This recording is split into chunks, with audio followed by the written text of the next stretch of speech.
Ex-President Duterte nagpakumbaba at gustong makaharap si President BBM.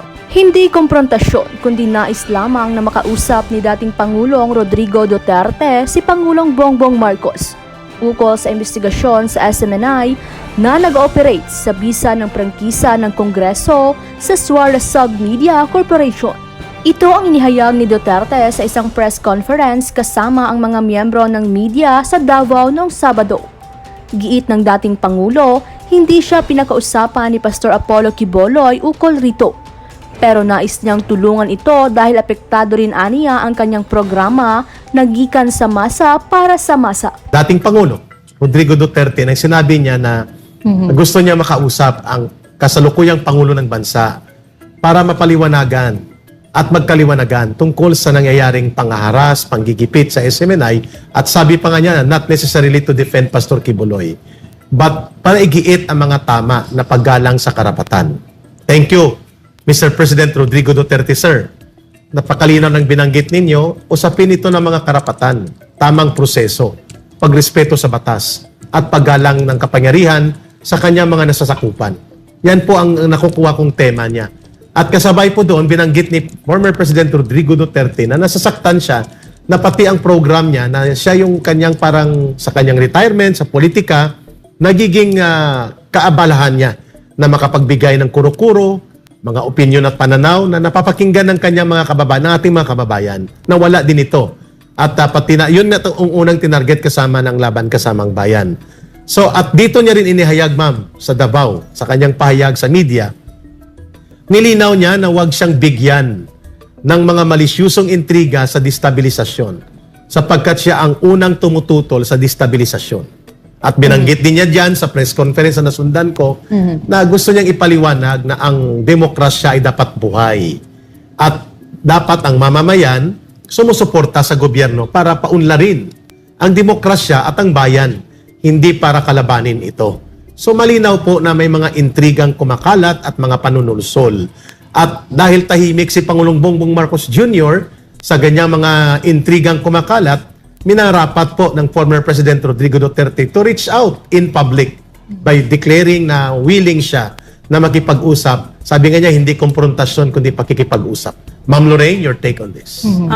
Honestly, no, I'm quite hurt to see that our former president has to almost beg, no, for something that ought to be in place in a strong democracy, 'di ba?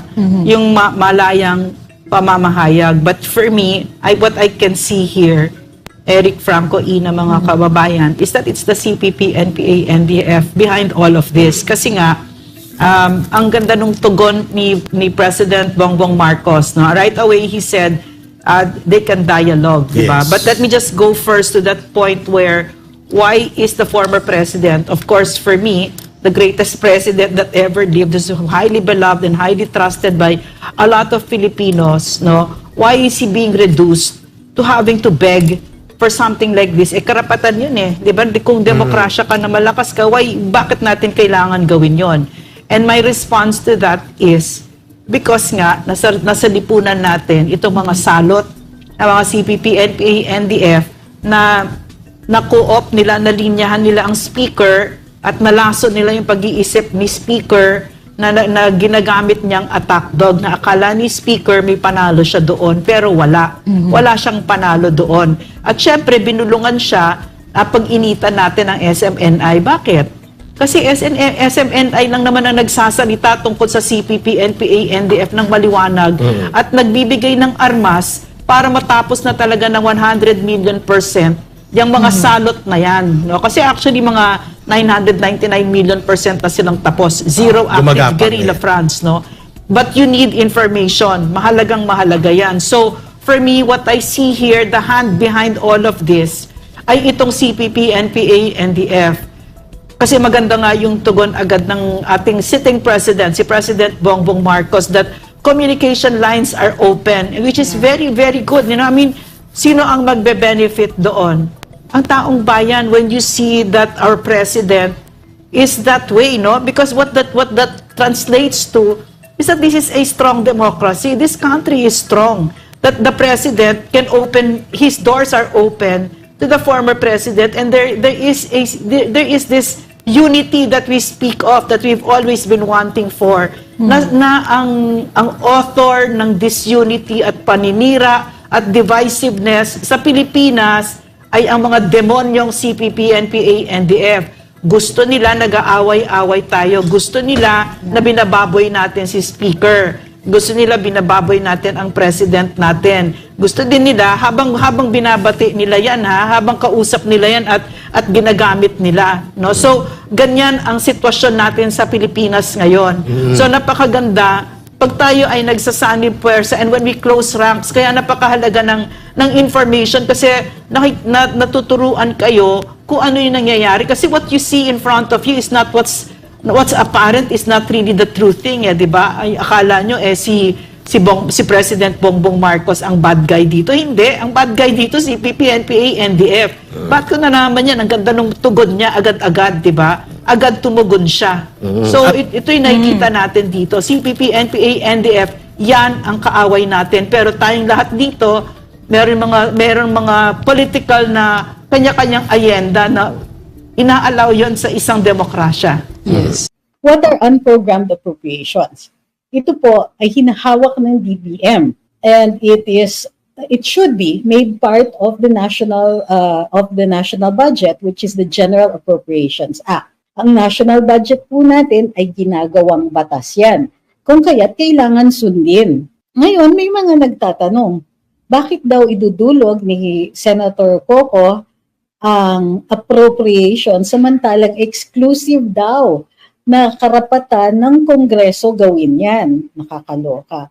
Well, siguro it is also time na pag-usapan natin kung ano yung power ng Hudikatura, ano yung power ng Supreme Court. Now, sabi ng ating saligang batas, the Supreme Court has the power to determine whether grave abuse of discretion, matters of grave abuse of discretion. So, ibig sabihin, mayroon kang jurisdiction, mayroon kang power to make a decision. Pero ginawa mo yung decision na yon in excess of your jurisdiction. O kailan nagiging excess of jurisdiction?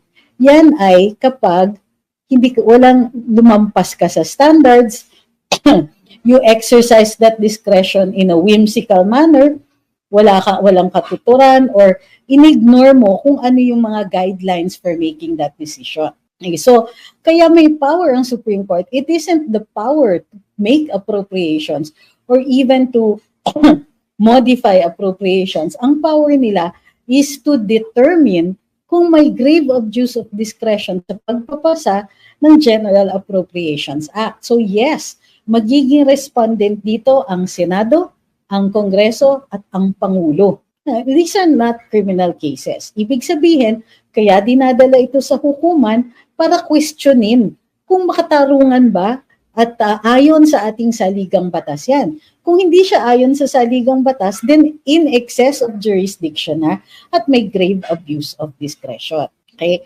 I think some people had difficulty grasping that, na kapag may maling desisyon, maaaring dalhin yan sa ating hukuman. At dito, maaari rin ipawalang bisa ang General Appropriations Act or portions of it kung ito ay hindi sang-ayon sa ating saligang batas. Okay? Ngayon, ano itong 731 billion na unprogrammed appropriations? Well, unprogrammed appropriations, pwede yan dun sa mga things that come up na hindi siya naipasok dun sa budget. That's one. Number two, kasi pag ginagawa ang budget, may amount lang na that is readily available or maaaring ma-count on to be able to spend for this 2024 dun sa mga nilagay natin sa budget. So ano yung mga appropriations, kumbaga yung provisions na nakalagay doon, susundin, bahagi yun ng batas. At maaari ka lang mag-enact ng budget kung may mag-certify, kung may isa-certify ng treasury, halimbawa, na itong funds na ito ay available. Kung hindi pa siya available, yun po ang nagiging unprogrammed funds. Ano yung unavailable na funds na yan? Yung hindi pa pumapasok, hindi pa nakukolekta ng BIR.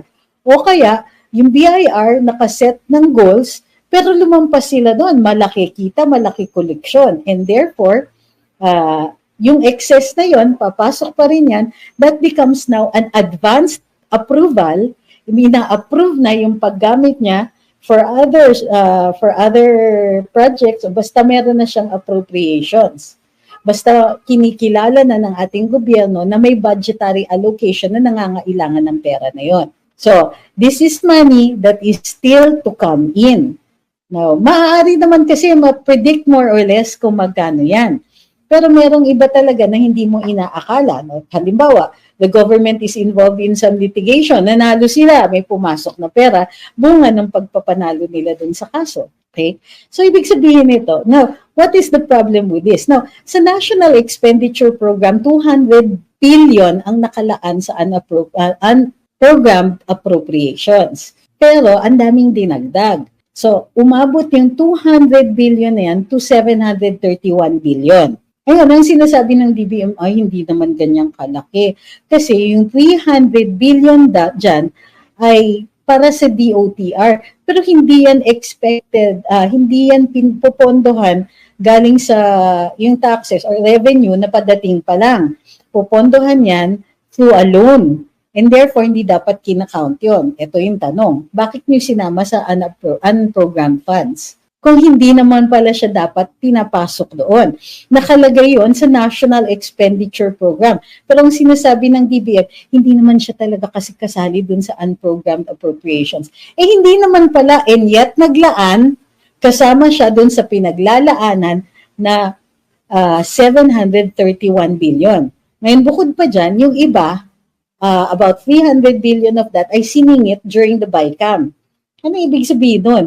Well, kasi may bicameral conference yan. Kapag hindi pareho yung inaprubahan ng Kongreso at saka inaprubahan ng Senado pagdating sa isang batas, and in this case, the General Appropriations Act, magmi-meeting sila para ipagkasundo, to harmonize or to correct the differences.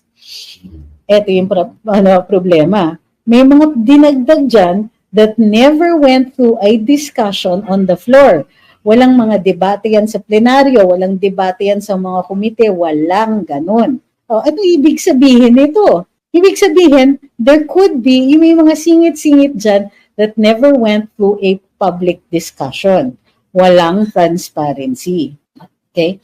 So tama si Christopher Yu, sabi niya, why, kadaming funds na di transparent, worse pa sa intelligence fund ni VP. Yes, because they're called unprogrammed funds. Pero ang liquidation yan is in accordance with the COA standards pa rin. Yun nga lang, nagugulat tayo kasi as far as we know, pag ginagawa yung budget, and in fact, pag tinignan natin yung batas dun sa budget, you'll just see a general description. Let's say DOTR, loan for ganito, meron dyan, ilalaan din yan na hindi nakasulat sa National Expenditure Program kasi gagamitin yan pag kinulang na yung pondo ng DSWD para sa disaster relief. Okay? Pero hindi natin yan nakikita. At kumbaga, nabibigyan ng wider and wider discretion ang Kongreso at ang mga departamento under the executive. So dati, parati nagtatanong tayo, yung hashtag di mo pera yan was pertaining solely to Congress. Ngayon, itong unprogrammed appropriations also pertains now to the executive. Okay? Hindi pa natin pinag-uusapan dyan yung Maharlika funds because we need to find out kung ano yung transparency safeguards nila in the Maharlika fund. Iba pa yun. Okay? So, bukod pa dito, sinasabi ng DBM is, normally kasi, kaya kailangan nilang i-justify yung sa DOTR. Kasi, dati, in the previous years, may unprogrammed funds talaga yan. Pero, usually, rationable. Ano yung rationable? 200 billion, 10 billion, may mga ganon in the previous years. Ang sinasabi ng DBM, in the previous years, ang unprogrammed appropriations was only between 2 and 8%